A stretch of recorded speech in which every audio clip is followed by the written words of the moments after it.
आइए एक नजर डाल लेते हैं दुनिया भर की कुछ बड़ी खबरों पर टॉप इंटरनेशनल में। ईरान में भारत के चाबहार पोर्ट पर नहीं लागू होंगे अमेरिकी प्रतिबंध, विदेश मंत्रालय बोला 6 महीने की छूट मिली है।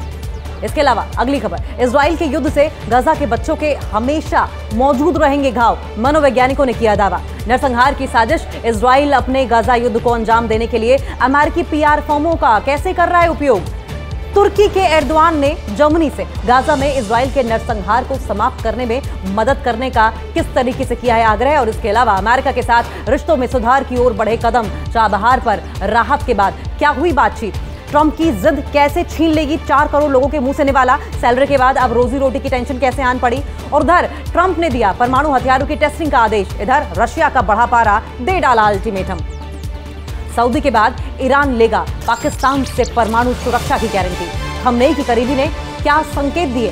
दुनिया का सबसे बड़ा मुस्लिम देश इंडोनेशिया अब क्यों बदल रहा है अपनी राजधानी, क्या वजह है बदलने की। सऊदी अरब ने घटा दिया उम्रा वीजा का टाइम, लाखों भारतीय मुसलमानों पर पड़ने वाला है इसका असर, क्या हुए हैं बदलाव। चीन को सता रहा है भारत का डर, सैटेलाइट तस्वीरों में बंकर स्ट्रेटेजी का खुलासा हुआ है। पाकिस्तान में आतंकी ट्रेनिंग कैंप पर एक और खुलासा, आईएसकेपी के दहशतगर्द ने ही खोल दिया पूरा कच्चा चिट्ठा। फीफा वर्ल्ड कप के लिए सऊदी बन रहा sky stadium, viral video fake है या रियल, इस पर जमकर चर्चा हो रही है।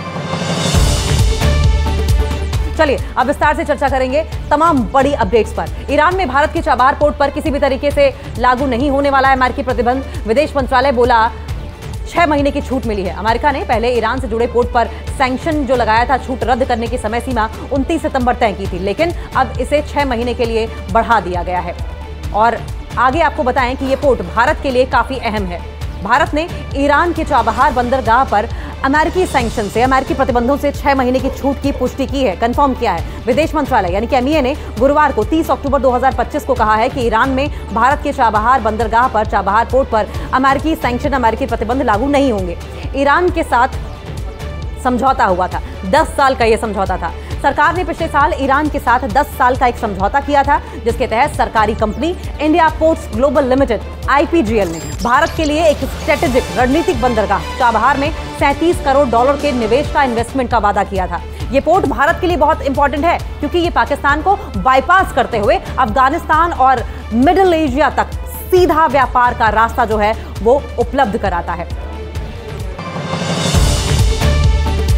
इजराइल के युद्ध से गाजा के बच्चों के घाव जो हैं वो हमेशा मौजूद रहेंगे, और ये शारीरिक घाव नहीं है, ये मानसिक घाव है। मनोवैज्ञानिकों ने चेतावनी दी है कि युद्ध विराम पर अनिश्चितता के कारण गाजा के युवा सदमे में है। 80% से ज्यादा युवा गंभीर लक्षणों से पीड़ित हैं। गाजा में कई लोगों के लिए इजराइल का नरसंहारी युद्ध कभी खत्म नहीं हो सकता, वो उनके जहन में चलता ही रहेगा, भले ही संयुक्त राष्ट्र अमेरिका द्वारा मीडिएशन से किया गया नाजुक सीजफायर घेरे हुए इलाके पर घातक हमलों को रोकने में कामयाब हो जाए।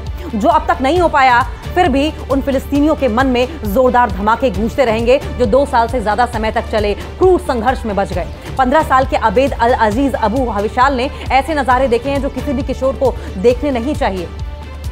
उसने जानकारी देते हुए ये जानकारी दी कि गाजा शहर के एक घर में शरण लिए हुए थे, तभी इजरायली सेना ने धावा बोल दिया और मुझे घसीटकर टैंक के पास ले गए और एक सैनिक ने मेरे सिर पर बंदूक तान दी। ये घाव ऐसे हैं जो भरने वाले नहीं हैं। अपने घर के पास हुए इस मैसेकर की यादों ने उसे एकाकी कर दिया है, अकेला कर दिया है और उन विचारों से ग्रस्त कर दिया है जिनसे कि वो बच नहीं सकता और संभवतः पूरी जिंदगी नहीं बच पाएगा। उसने कहा कि हमारे घर के ऊपर लाशें उड़ रही थी, मैंने एक बिना सिर वाली औरत देखी और अपनी जान बचाने के लिए भागते हुए मैंने लाशों पर पैर भी रखे। साइकोलॉजिस्ट, मनोवैज्ञानिक आघात के कारण उनके शरीर में जो रिएक्शंस हो रहे हैं, साइकिक एक्शंस देखने को मिल रहे हैं, उसके कारण हाई बीपी और साथ साथ लॉन्ग टर्म डिजीजेस होने के, टर्मिनल डिजीजेस होने के साथ साथ डिसेंट्री जैसे। और हाल ही में आपको ये भी बताएं कि एक ऐसा मामला भी सामने आया था जहां पर गुर्दा ही फेल हो गया शॉक से। नरसंहार की साजिश, इजराइल अपने गाजा युद्ध को अंजाम देने के लिए अमेरिकी पीआर फर्मों का किस तरीके इस्तेमाल कर रहा है।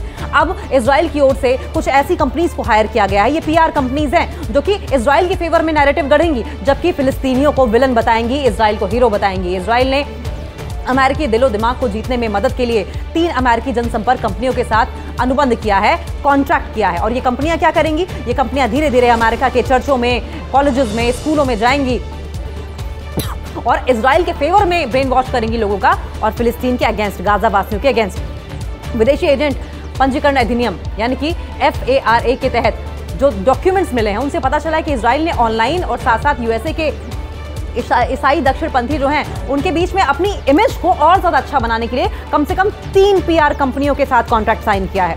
अमेरिकी न्याय विभाग के रिकॉर्ड के मुताबिक इजराइल के विदेश मंत्रालय ने नई विस्थापित की गई ब्रिजेस पार्टनर्स, ईसाई PR agency, show faith by works और online consultancy clock New York talks act European Havas media के ग्रुप के माध्यम से इन्हें काम पर लगाया है, जो कि अमेरिका में इजराइल के फेवर में और फिलिस्तीन के अगेंस्ट में काम करेंगी।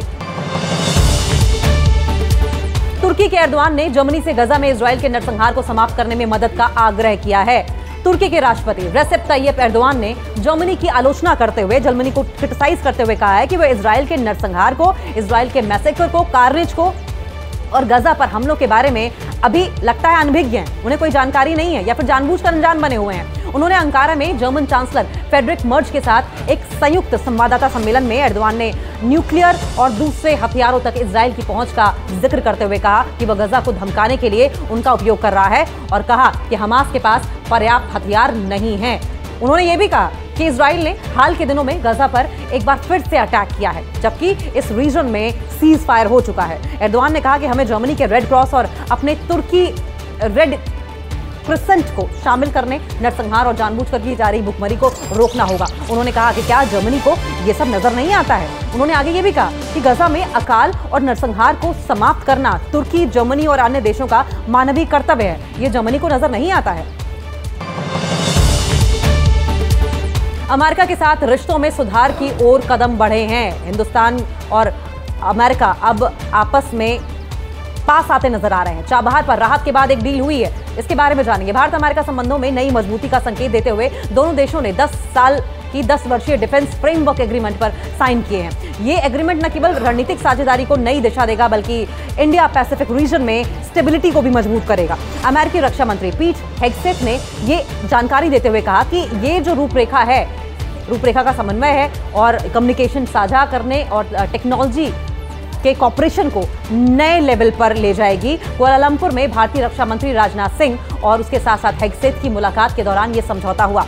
राजनाथ सिंह ने कहा कि डिफेंस एग्रीमेंट पर साइन के साथ आज एक नया अध्याय, एक नया चैप्टर शुरू होगा। मुझे विश्वास है कि भारत अमेरिका के संबंध और बेहतर होंगे और रिश्ते सशक्त होंगे। ये बैठक दोनों देशों के बीच बढ़ते रक्षा स्तर के संवादों का प्रतीक है, जो बीते कुछ सालों की अगर बात करें तो लगातार गहराते जा रहे हैं।